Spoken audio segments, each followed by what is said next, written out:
imagination was key for Barfield and Coleridge and Blake and many others as well. And one of the things that I do where I've written about Barfield is that I said I lined him up with some other thinkers, and there's something that they share in the sense that we think of imagination as fantasy and coming up with a substitute for reality, or in a utilitarian sense, being on the cutting edge, being innovative and getting ahead of your competitors in the market and things of that sort. And of course, we still have a place for it in the arts and all that sort of thing.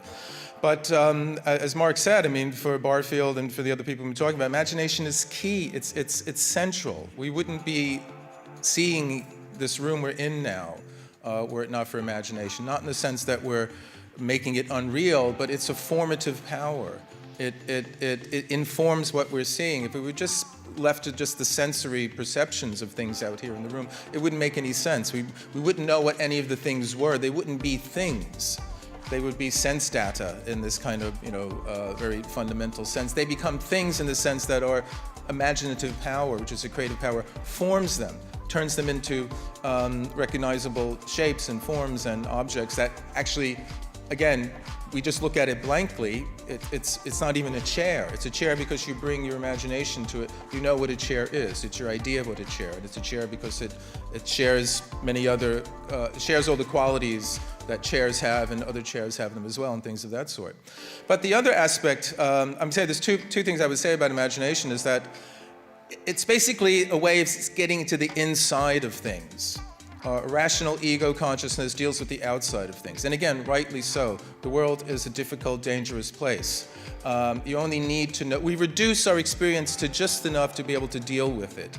I mean, I talk about the distinction, very simple, thumbnail way of looking at it, between sort of survival consciousness and appreciative consciousness. So there's a survival consciousness. When you're walking down the street and you see this large body hurtling towards you down the road, you don't need to know the make and model or the color of the car. You just need to know to get out of the way of it. Just as if you're in the jungle and there's a large being over there, some shape moving towards you, and it's making a loud noise. You don't have time to marvel at the stripes on the tiger and things of that sort. You just need to get out of its way. Once you've got out of its way and you're safe and all that, then you can turn around and say, oh, what a love, oh, that's a Mercedes 1966 or whatever it is, something like that. You can take in all the irrelevant information from a purely practical utilitarian survival aspect. We need both. I mean, someone who's brought this up and rebooted a great many of these questions in a scientific context is E. McGilchrist. I don't know if you know his book, Master and His Emissary, where he reboots the whole left brain, right brain story, which had got kind of sidelined for quite some time. And I talk about McGilchrist's work in the context with Barfield because Barfield's talking about participation. That's very much, it seems to me, along the lines of what McGilchrist is saying, how the right brain engages with the world. And the difference he makes is that what he and other neuroscientists discovered, it isn't so much what each brain does. They seem to be doing the same sorts of things, but it's how they do them. And the left brain is very precise. It's very good at narrowing down to detail. And it gets, finer and finer, sharper and sharper, more precise detail at the expense of the connection to the larger whole. The right brain presents a global, total picture, but it's fuzzy. It's not as detailed. The right brain sees the forest, the left brain sees the trees, it sees the individual leaf on the tree, it sees the individual veins in the leaf, it sees the individual cells making up the veins in the leaf, finer and finer and finer in detail.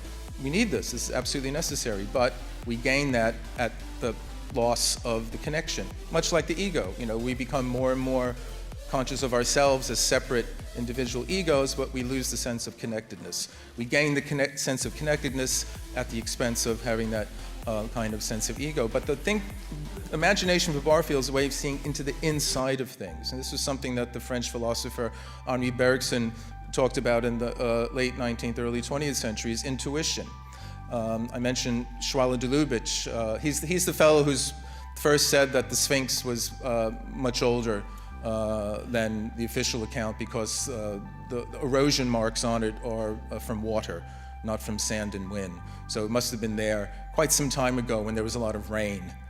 in Egypt, which hasn't been the case for some time. But he talked about something called the intelligence of the heart.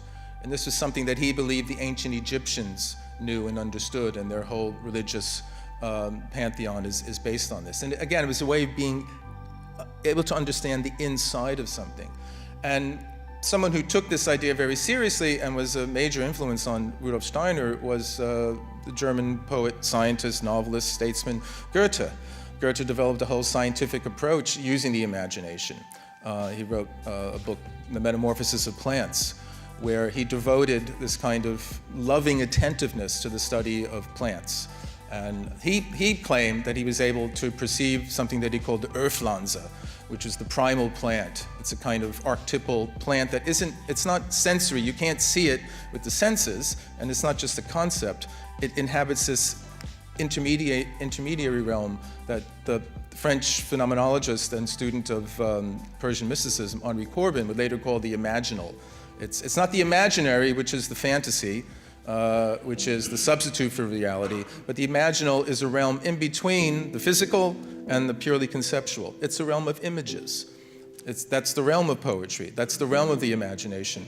Mark was talking about these fantasies that come up in our consciousness at times, and these are images. Jung would say they're emerging from, well, your personal unconscious, but also your collective unconscious. And they tell us something about the world. They have a real cognitive content. And this relates to the other thing I wanted to say about imagination, whereas if it is the case that for the last 300, 400 years, we've sidelined the imagination in favor of this more precise, rational, logical, scientific, material, however you want to characterize it, way of dealing with the world. It isn't the answer to that, or what should we say, what we need to do to correct that imbalance isn't just to plunge into the imagination itself. I mean, Barfield was really concerned about that. I mean, in a book of his called Saving the Appearances that came out in the late 50s.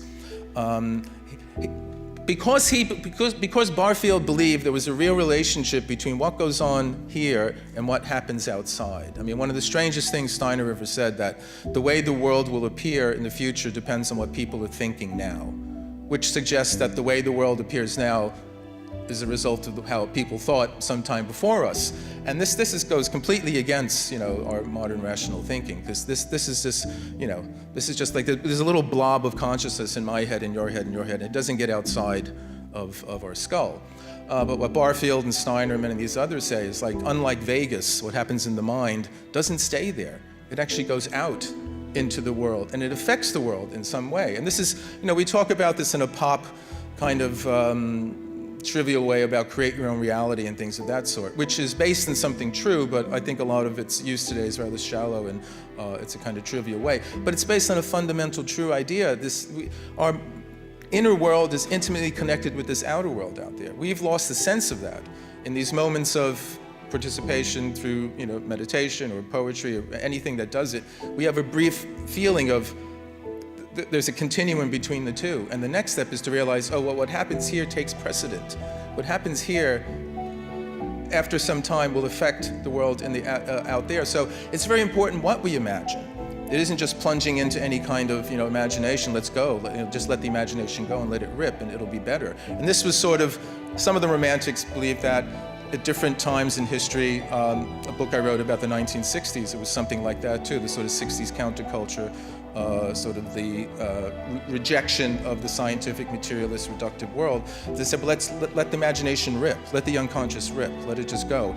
And Barfield was concerned that at the time, the sort of art that he was aware of was being produced suggested that the imagination was delving into some rather dark kinds of places. He was concerned about surrealism and things of that sort. And I would think today, you might read what he says and think, oh my God, he was hysterical, he was an alarmist and all that. But I don't know. If you look around at the art I see these days, I don't say it's got much better than when it was when Barfield was writing he was concerned. So it's very important what we actually imagine. It's not any old imagination will do.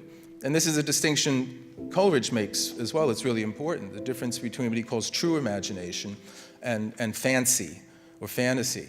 And a simple distinction is, with fancy or fantasy, you take things that are already made and you put them together in strange ways. So you put some wings on pigs. You have flying pigs. You don't see them. They're a product of imagination. But they're not truly original or truly creative because you're taking stuff that's already been made and just putting it together in a strange combination.